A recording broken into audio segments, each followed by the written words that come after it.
Hi everyone, welcome to Quick Tips with Careervues. I'm Nancy. Today I'm going to give you 5 quick tips about your LinkedIn profile. My first tip is make your LinkedIn profile visually appealing by using a professional profile picture and a good banner.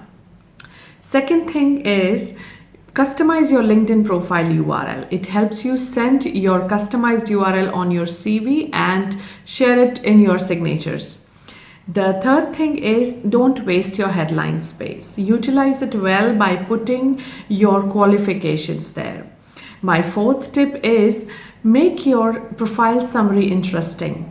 Mention the achievements, make it value based, make it more scalable for any recruiter or visitors to read.